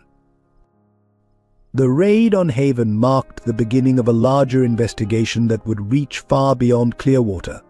But for Lucy and the other children rescued that night, it marked something more important: the first day of their freedom. The aftermath of the Haven raid brought an unexpected storm. As Harris's team processed the scene, police cruisers began arriving not to assist, but to interfere. Deputy Chief Thomas Weston stepped out of the lead vehicle, his face a mask of bureaucratic concern. Detective Harris Weston called out, flanked by officers loyal to him, "This is an unauthorized operation. Stand down immediately." Harris stood his ground, badge displayed. "This is a federal investigation, Weston. Your jurisdiction ended the moment we found evidence of trafficking across state lines." Federal Weston's laugh was cold. "I see no federal agents, just a rogue detective and a grieving father disrupting a respected childcare facility." The standoff escalated as more corrupt officials arrived. Judge Parker emerged from his car, still in evening wear from the interrupted trafficking meeting. Police Chief Reynolds appeared, attempting to order Harris's team to surrender their evidence. "Think carefully about your next move," Reynolds warned Harris. "Careers end over mistakes like this. Families get hurt." But Harris had anticipated this. He clicked his radio twice, and unmarked vehicles emerged from the shadows.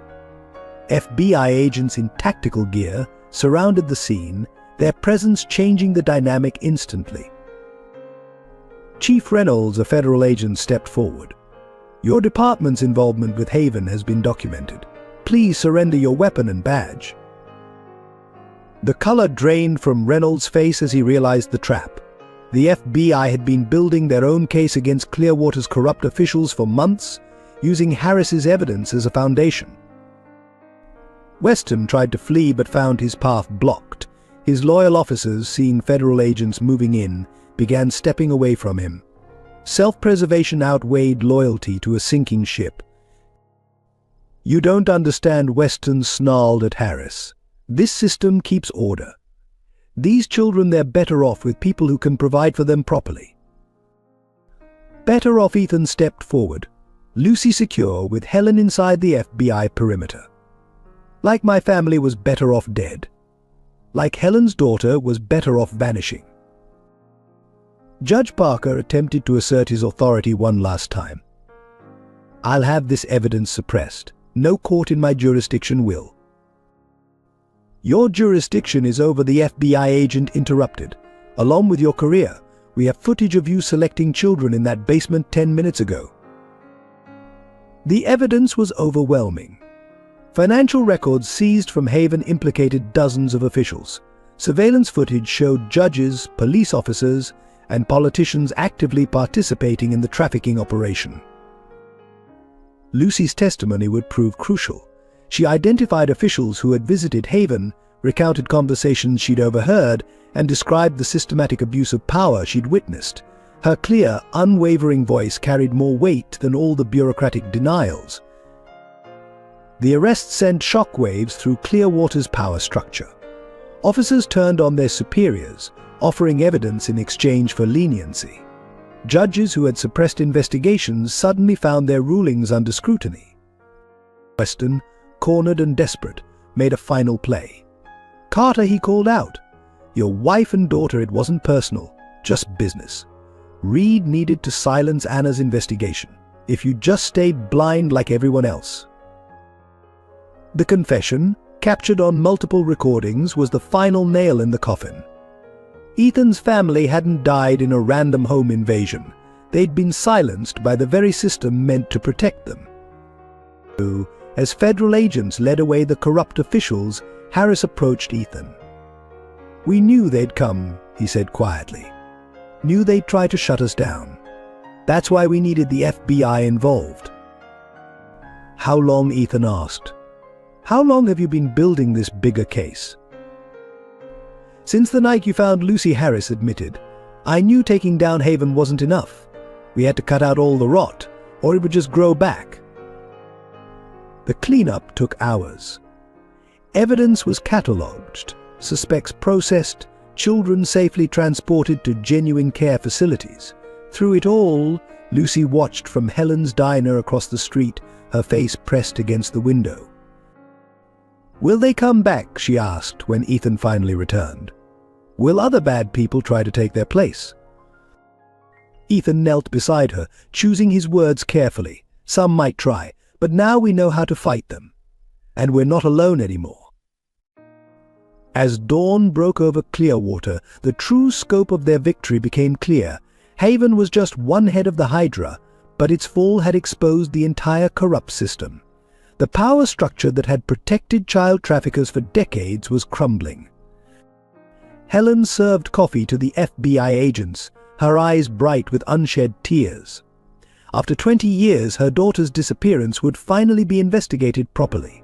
Justice, so long delayed, was finally beginning.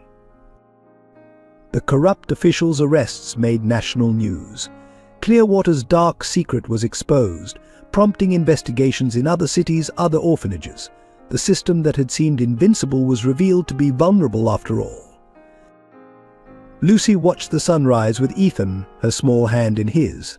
"What happens now?" she asked. "Now," Ethan replied, "we build something better. Something honest." The truth about Anna and Lily Carter's deaths emerged 3 days after the Haven raid, buried in files from Reed's private office. Harris found it while sorting through decades of documents, a thin red folder marked simply Carter Resolution. Ethan's hands trembled as he opened the file in Helen's empty diner. Inside were photographs of his family taken in the weeks before their deaths. Anna at the courthouse, Lily at school, both clearly under surveillance. But it was the meeting minutes that revealed everything. Subject: Anna Carter's investigation into Haven adoptions. The document began. Status: critical risk.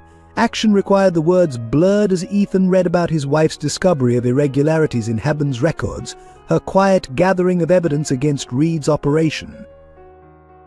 Anna hadn't been just another lawyer handling adoptions. She'd been building a case, working with a network of other attorneys across the state, She'd discovered the pattern of disappeared children, traced the money through shell companies, even identified several corrupt judges. Most devastating was the transcript of a phone call between Reed and Deputy Chief Weston Anna Carter as proof. Her daughter's been talking too. Seems Lily saw something during a school visit to Haven. They both need to be handled. Make it look random. The details of that night emerged with horrible clarity.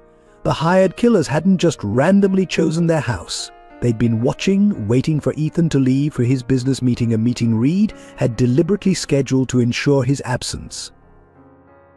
"I should have been there," Ethan whispered, papers scattering across the diner table. "She was trying to save children, and I was at a meeting about property development." Helen found him there hours later, still staring at the documents. "Anna was a hero," she said softly. "She died trying to expose the truth. Just like my Jessica disappeared trying to help other girls escape." The connection hit Ethan like a physical blow. Jessica Miller hadn't just vanished, she'd been silenced after helping 2 younger girls escape from the trafficking network. The same network Anna had been investigating. More connections emerged as they dug deeper. Anna's legal files, supposedly destroyed in the home invasion, had been secretly preserved by her paralegal. They revealed a sophisticated investigation that had identified Haven as the center of a trafficking operation spanning multiple states. Lily's involvement had been accidental but crucial. During Haven's school outreach program, she'd wandered into Reed's office and seen documents she shouldn't have. Being a child, she'd innocently mentioned it to her mother. "That's why Reed was so thorough," Harris said, reviewing the files. "She couldn't risk leaving any loose ends. Anna's evidence, Lily's testimony, it could have exposed everything 7 years ago." The final piece was a letter Anna had written to Ethan, never delivered. Found in Reed's personal safe, it detailed her investigation and her fears. "If anything happens to me," she'd written, "don't let them bury the truth. These children deserve justice." The revelation transformed Ethan's grief into something sharper, more focused. His wife and daughter hadn't been random victims, they'd been martyrs in the fight against Haven's evil. Their deaths were part of the same story that had brought Lucy and Ryan into his life. "Anna would be proud," Helen said, watching Ethan with Lucy later that evening. "You finished what she started. You protected children who needed help, just like she tried to do." But the knowledge came with a terrible burden. Every moment of happiness with Lucy and Ryan was now tinged with the awareness that his new family had been made possible by the destruction of his first. The very system he'd helped destroy had orchestrated the events that brought them together. Lucy, perceptive as always, sensed the change in him. "Is it about your family?" she asked that night. "The ones in the picture." When Ethan nodded, she took his hand. "Miss Reed told me once that losing people makes you weak. But she was wrong. It makes you understand better, makes you fight harder." Out of the mouth of babes came wisdom that cut through his guilt. Anna had died fighting to protect children like Lucy. In saving her, in loving her and Ryan, Ethan wasn't betraying his first family's memory, he was honoring it. The night everything changed began with a warning. Helen was closing the diner when she noticed a familiar face across the street, one of the men who had taken Jessica 20 years ago. He hadn't aged well, but she would never forget those cold eyes. Her first instinct was to call Harris, but before she could reach her phone, she saw them 3 black SUVs approaching from different directions. Through the diner's windows she could make out Lucy and Ryan sleeping upstairs, unaware of the danger closing in. Helen had only moments to act. She activated the silent alarm Harris had installed, then deleted the security footage showing Lucy and Ryan entering the building earlier. When the men burst in, they found her calmly wiping down tables. "Where are they?" the leader demanded, his voice carrying the same cold authority she remembered from decades ago. "Gone," Helen replied steadily. "I helped them escape. Just like I helped those girls escape 20 years ago, the ones you killed my Jessica for." The truth hit like a thunderbolt. These weren't just Reed's men, they were part of the original network, The same ones who had taken Jessica. They'd resurfaced for revenge and to tie up loose ends. "Search the building," the leader ordered. "The children have to be here somewhere. And Mrs. Miller," he smiled coldly, "this time you'll tell us everything you know." Helen knew she had to buy time. Every minute she kept them searching the diner was another minute for Harris's team to respond to the silent alarm. Every question she pretended to answer slowly was another moment Lucy and Ryan remained hidden in the secret room behind the kitchen, the room Jessica had once used to hide other girls. "You really don't understand what you're up against," Helen said, her voice carrying clear through the diner. It was the phrase Harris had told Lucy to listen for the signal to use the tunnel that led to the safe house 3 blocks away. The questioning turned brutal. Helen endured it with the strength of a mother protecting her children, not just Lucy and Ryan, but all the children these men had ever harmed. She fed them false information, sending search teams in wrong directions. When they discovered the hidden room empty, their fury peaked. "Where did you send them?" they demanded. Helen just smiled, thinking of Jessica's last words to her: sometimes being brave means being scared but doing the right thing anyway. The sound of approaching sirens finally broke the tension.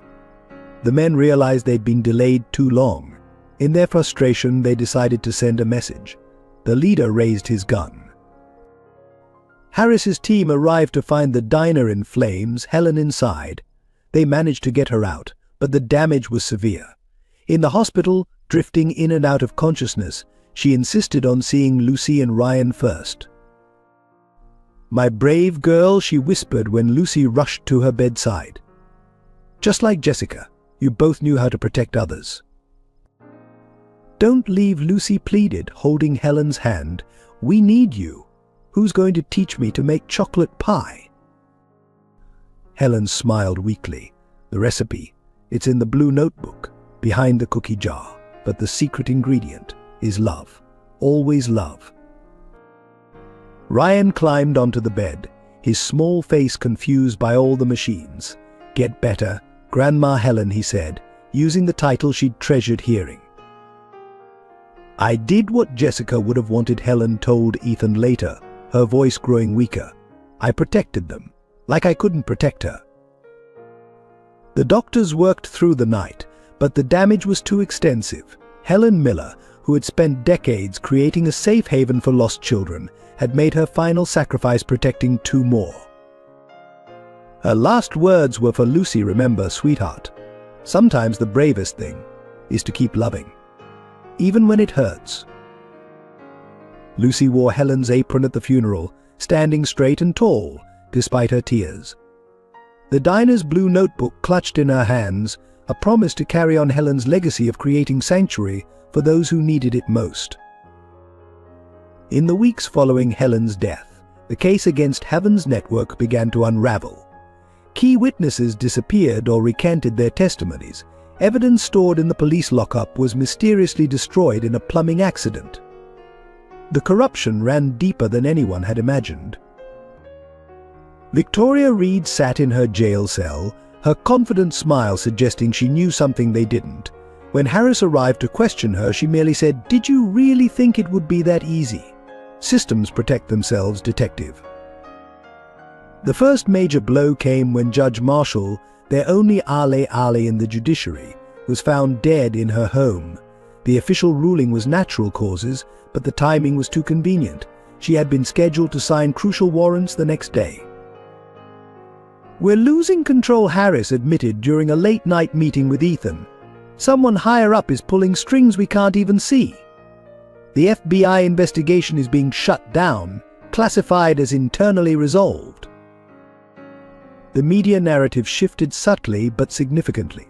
Stories began appearing about Heaven's vital community service. Opinion pieces questioned the credibility of child witnesses.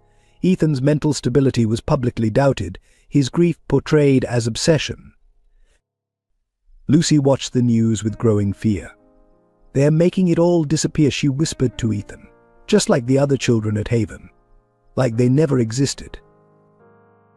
The final blow came when the federal prosecutor announced they were dropping charges against most of the arrested officials.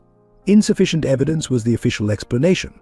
One by one, Reed's conspirators were released, returning to their positions of power. Deputy Chief Weston was reinstated with a public apology. His first act was to launch an internal investigation into Harris's unauthorized operation. Harris found himself suspended, his career in shambles. Even the children rescued from Heaven's basement were affected. Child services, still infiltrated by Reed's allies, began moving them to approved facilities in other states. The same pattern was starting again. We had everything. Ethan raged, pacing Helen's empty diner. Evidence, witnesses, confessions. How can they just make it all disappear? Lucy, who had been unusually quiet, spoke up. It's like Miss Reed used to say, people only see what they want to see. They don't want to see the bad things. The defeat felt total. Reed would likely be released on a technicality. The trafficking network, though disrupted, was already rebuilding under new management. The system had protected itself, just as Reed had predicted. Emily Richardson's custody petition for Lucy gained sudden momentum, backed by judges they had thought were allies. The same courts that had ignored her claims about Daniel's murder now fast-tracked her right to reclaim Charlotte. They're using the law against us, Harris realized. Everything we did to protect the children, they're turning it into a weapon. Ryan began having nightmares again, waking up crying for Helen. Lucy spent her nights sitting by his bed, singing the lullabies Helen had taught her, trying to be strong even as their world crumbled. The diner, their sanctuary, remained closed. The insurance company, pressured by unseen forces, denied the claim for fire damage. The building that had sheltered so many would likely be demolished, erasing another piece of evidence. Ethan found Lucy one evening in the diner's ruined kitchen, methodically going through Helen's recipe cards. "We can't let them win," she said, her young voice fierce. "Helen didn't die for nothing. My dad didn't die for nothing." But the system's victory seemed complete.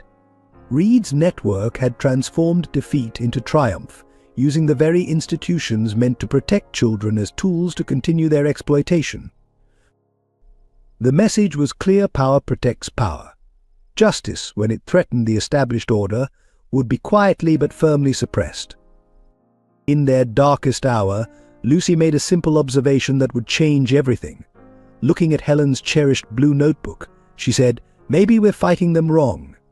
Helen didn't fight with guns or laws. She fought with love and truth. Maybe that's what they really can't stop." Her words sparked an idea, one last desperate plan. If the system could bury evidence and silence witnesses, perhaps the answer wasn't to fight within the system at all. Sometimes, Lucy had learned from Helen, the bravest thing was to change the rules of the game entirely.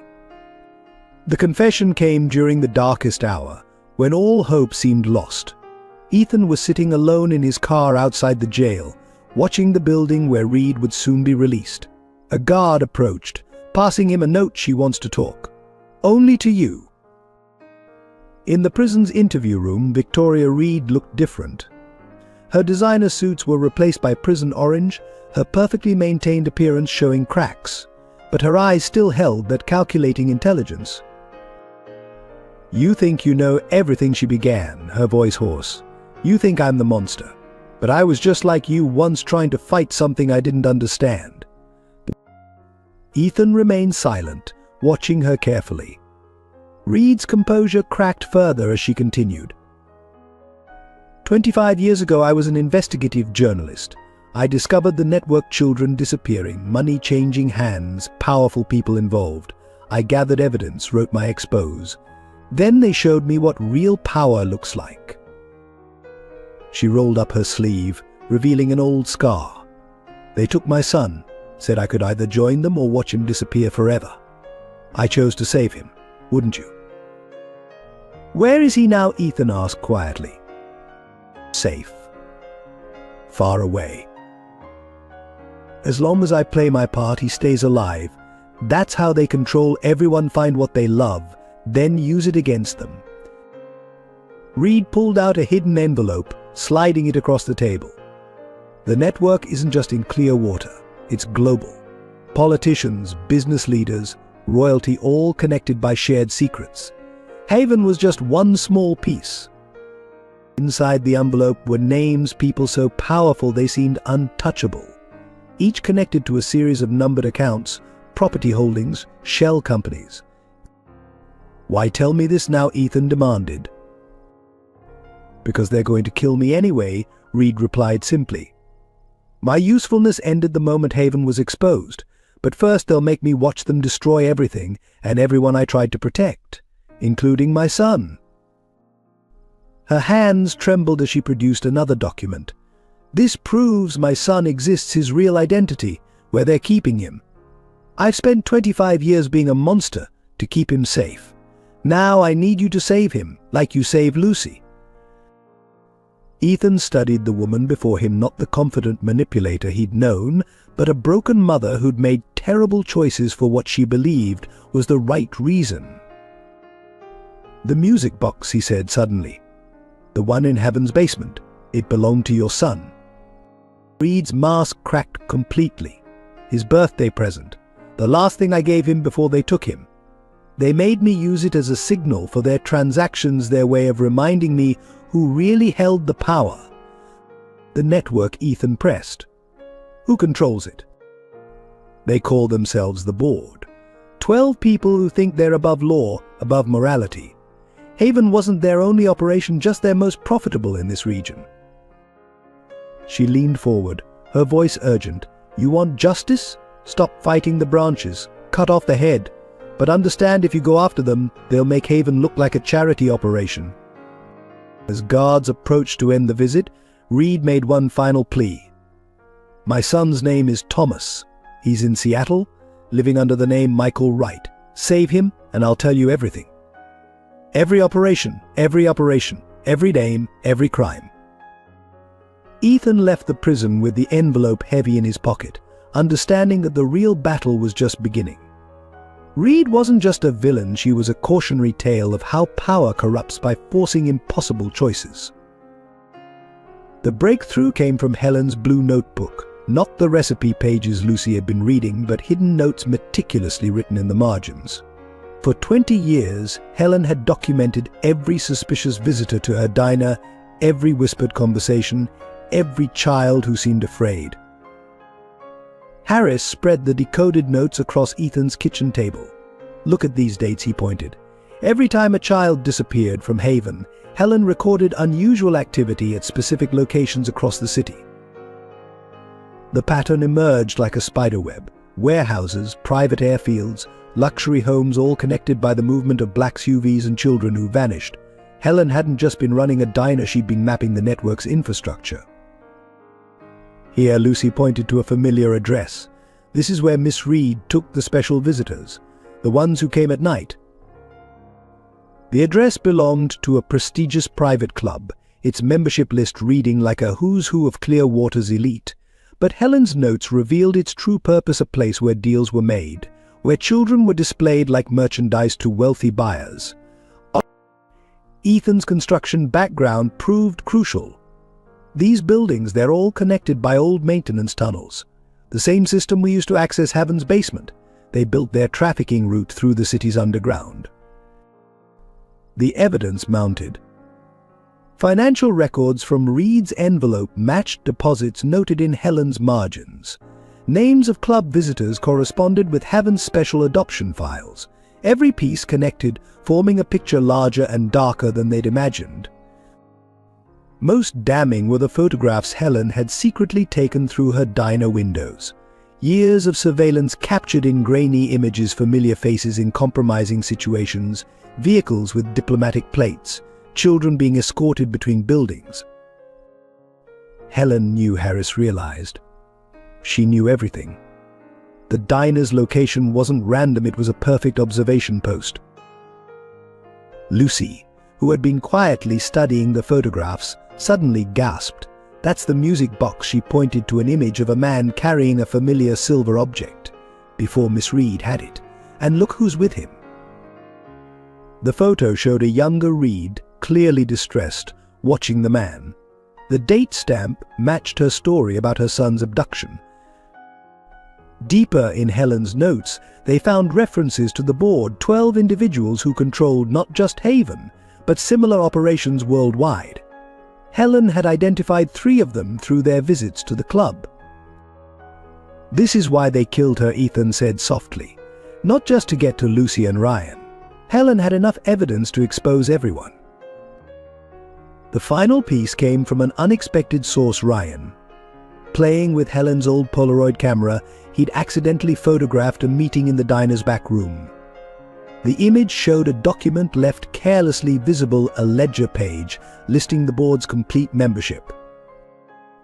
Helen died protecting more than just Lucy and Ryan, Harris concluded. She died protecting this evidence. She knew someday someone would need it. They worked through the night, connecting Helen's notes with Reed's documents and their own investigation. The pattern was undeniable: a vast criminal enterprise hidden behind charitable foundations, political power, and social respectability.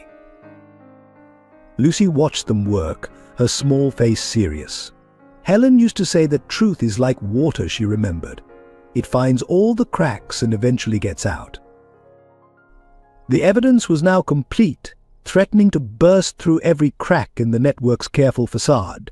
Helen's years of patient observation, combined with Reed's insider knowledge, had created an undeniable case.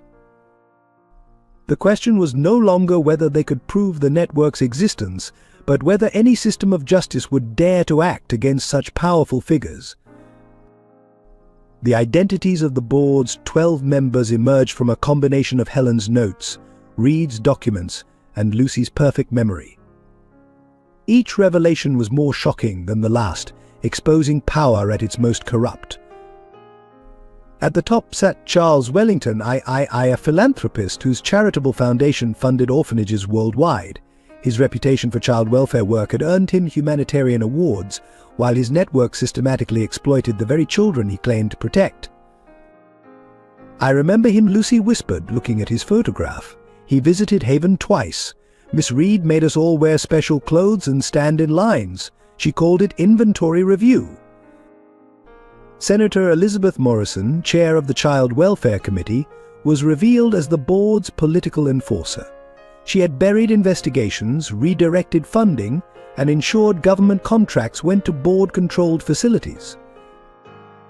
James Chen, CEO of Global Futures Investment, managed the network's finances. His legitimate business empire provided cover for moving millions through shell companies and offshore accounts. Every transaction Helen had noted in her diner matched deposits in Chen's hidden ledgers. The European connection came through Countess Marie Dubois, whose ancient family name opened doors and silenced questions. Her charitable galas were actually auctions, where wealthy clients bid on children under the guise of sponsorship programs. "Look at these dates," Harris pointed to Helen's notes. "Every time the Countess visited Clearwater, children disappeared from Haven. Always the ones Reed called special cases." Dr. Richard Spencer, head of several prestigious hospitals, provided medical documentation to support false identities. His clinics served as temporary holding facilities, where children were kept sedated during transport. The hospital, Lucy remembered suddenly. "Before Haven, they took us to a hospital. Dr. Spencer checked which ones were healthy enough for placement. Federal Judge Marcus Thompson ensured legal protection, issuing sealed orders that authorized transport of minors across state lines. His signature appeared on hundreds of falsified documents, each representing a child lost to the network. Police Commissioner David Roberts coordinated law enforcement cooperation across multiple jurisdictions. His position explained how the network had operated so long without detection.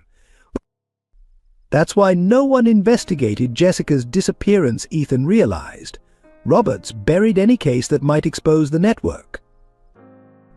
The remaining board members included a media mogul who controlled the network's public image, a technology executive who managed their secure communications, and 2 former intelligence operatives who handled problem-solving. Most disturbing was William Harrison, director of the International Child Protection Agency. His position gave the network access to vulnerable children worldwide, all under the guise of humanitarian aid. They built a perfect system, Harris said grimly. Every angle covered, every weakness protected, every threat anticipated. But their very perfection proved their weakness. The board's members had grown arrogant, keeping records of their activities as trophies of their untouchable status. Now those records would be their undoing. Lucy studied the faces on the evidence board, her expression far too old for her years. They thought no one would believe us, she said softly. Because they're important, and we're just kids. The final piece fell into place when they discovered the board's annual meeting schedule in Reed's files. In 3 days, all 12 members would gather at Wellington's private estate to review operations and select new inventory. One chance, Harris said, looking at the gathered evidence. We hit them all at once, or we lose everything. The stakes were clear. These weren't just criminals, they were pillars of society protected by wealth, power, and public reputation. Taking them down would shake the foundations of multiple institutions. But looking at Lucy and Ryan, at Helen's carefully preserved evidence, at the photos of countless children lost to the network's greed, they knew there was no other choice. The real monsters had finally shown their faces. Now it was time to bring them into the light. Wellington's estate sprawled across 50 acres of manicured grounds, its security as immaculate as its gardens. The board gathered in the mansion's wood-paneled conference room, 12 seats arranged around an antique table, each member radiating untouchable confidence. Our haven situation is contained, Wellington announced, his cultured voice carrying authority. MS Reed's unfortunate lapse has been addressed. Operations will resume under new management. None of them noticed the small red lights blinking beneath their chairs' transmission devices Lucy had helped Harris's team plant days earlier. Every word was being recorded, every admission captured. The Carter problem remains, Senator Morrison interjected. He's becoming inconvenient, like his wife was. That matter is being handled, Commissioner Roberts assured. An unfortunate accident is being arranged. The double doors burst open. Federal agents flooded the room, led by Harris and backed by international law enforcement. The board members' faces shifted from shock to outrage to fear as they realized their sanctuary had been breached. Charles Wellington, Harris announced, you and your associates are under arrest for human trafficking, racketeering, and conspiracy to commit murder. Wellington's mask of civility cracked. Do you have any idea who we are? What we can do? We know exactly who you are. Ethan stepped forward, holding Helen's notebook. Every crime, every child, every cover-up. Helen Miller documented it all. The evidence was overwhelming. Live audio of their meeting, combined with Helen's records and Reed's documentation, created an airtight case. Even their most expensive lawyers couldn't explain away their own recorded confessions. But Lucy's testimony, delivered via video to protect her safety, provided the human element that brought the evidence to life. Her clear, unwavering voice described the system from a child's perspective, the fear, the helplessness, the broken promises. Miss Reed told us we were special, she testified, that only special children were chosen, but being chosen meant disappearing. The board's carefully constructed world crumbled. Their phones went silent as frozen assets and seized computers cut them off from their power base. Years of untouchable status dissolved in hours of coordinated raids across multiple countries. Wellington, last to be led away, turned to Ethan. Why couldn't you just stay blind, he asked, genuinely puzzled. The system worked. Everyone benefited. Ask Helen Miller if everyone benefited, Ethan replied. Ask my wife Anna. Ask every child you treated like property. The evidence gathered in that conference room triggered investigations worldwide. Other facilities like Haven were exposed. Hidden accounts were frozen. Children were rescued and returned to their families. Reed, watching from her prison cell as the news broke, allowed herself a small smile. Thomas, she whispered, knowing her son would finally be safe from the board's influence. The arrests made international headlines. Global child trafficking ring exposed ran above pictures of the board members being led away in handcuffs. Their respectable facades crumbled as evidence of their crimes became public. Lucy watched the coverage with Ethan at Helen's rebuilt diner. "Is it really over?" she asked. "This part is," Ethan answered honestly. "Thanks to Helen's evidence and your courage." The diner's bell chimed as Harris entered, carrying more files. The work wasn't finished. There were still children to find, families to reunite, wounds to heal. But the board's reign of terror was over. Their power, built on secrets and fear, had been broken by the very things they'd dismissed: a waitress's careful notes, a child's perfect memory, and the determination of those they'd tried to destroy. Justice, so long delayed, had finally arrived. But the reunion took place in Helen's rebuilt diner, now a symbol of hope and healing in Clearwater. Emily Richardson stood nervously by the counter, her butterfly locket catching the morning light. After years of searching, she was moments away from seeing her daughter.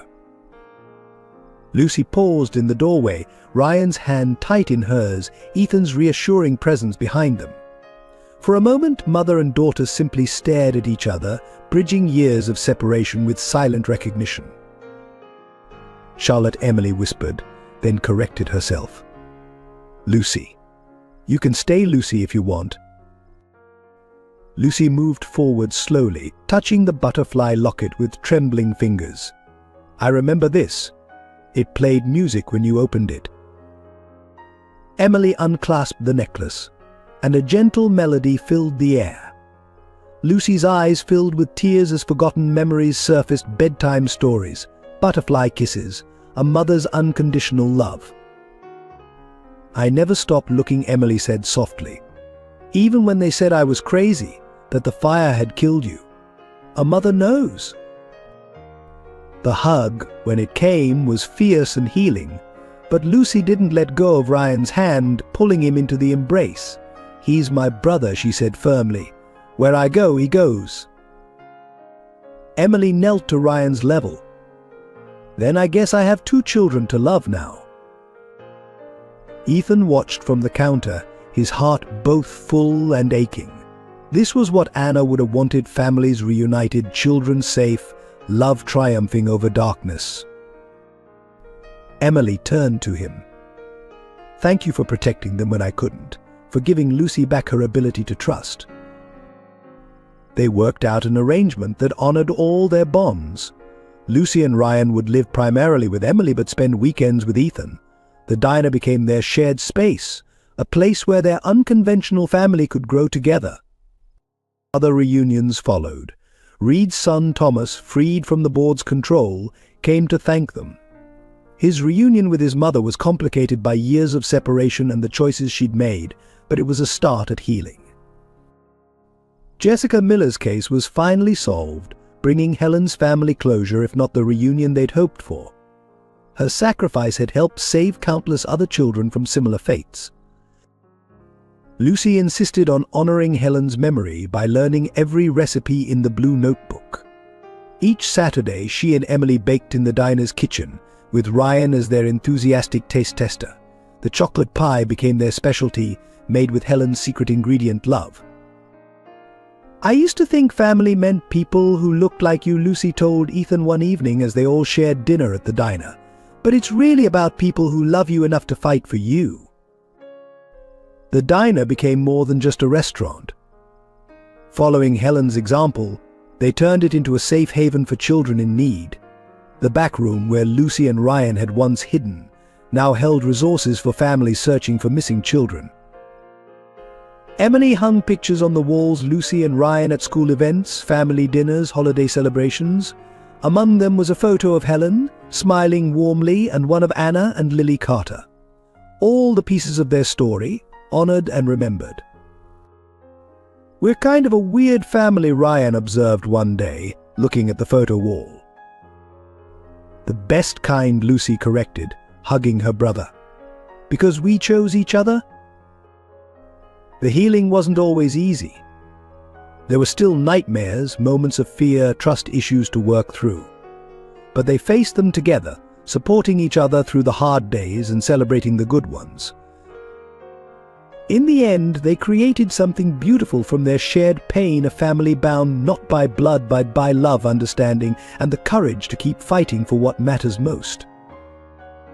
1 year after the board's fall, Helen's Diner hosted a special celebration.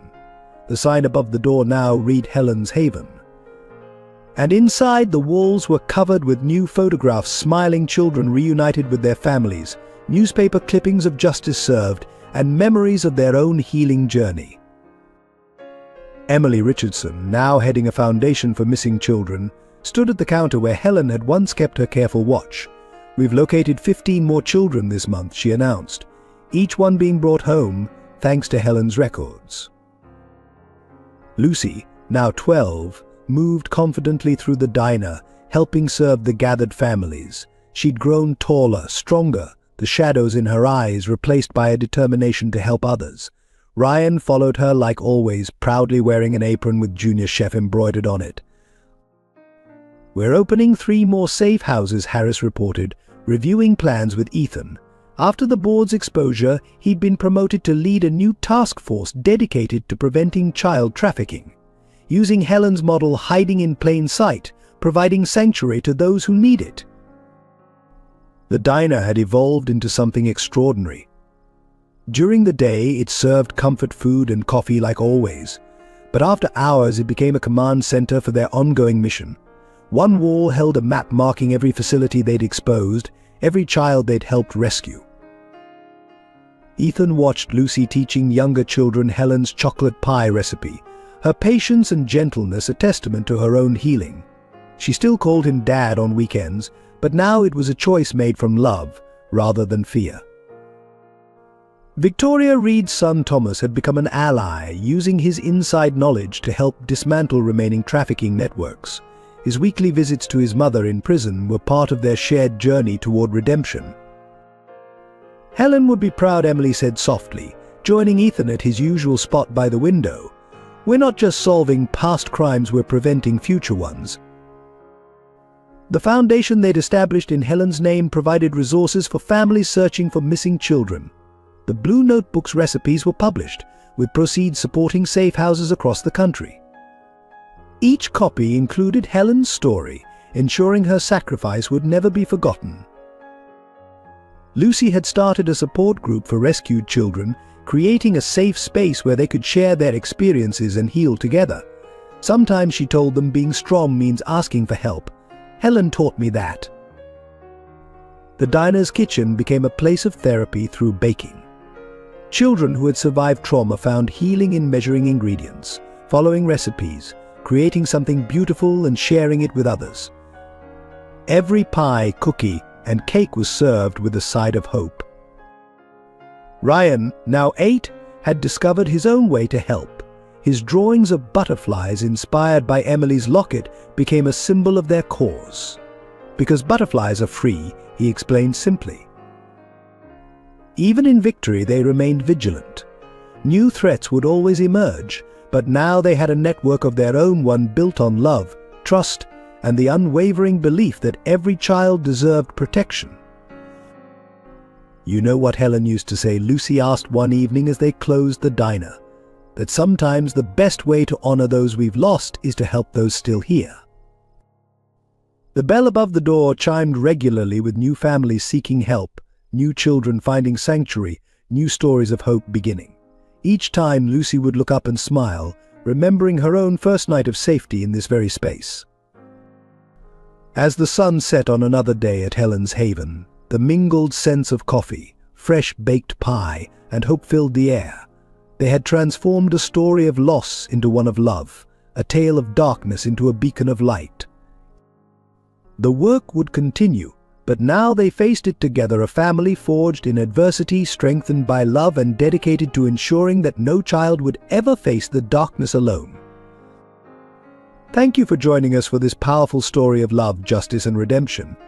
If you were moved by Lucy, Ethan, and Helen's journey, please take a moment to like and share this video. Your support helps us continue creating meaningful content that sheds light on important issues. Don't forget to subscribe to our channel for more compelling stories that touch hearts and raise awareness. Leave your thoughts in the comments below. We'd love to hear how this story impacted you and what it made you think about family, courage, and hope.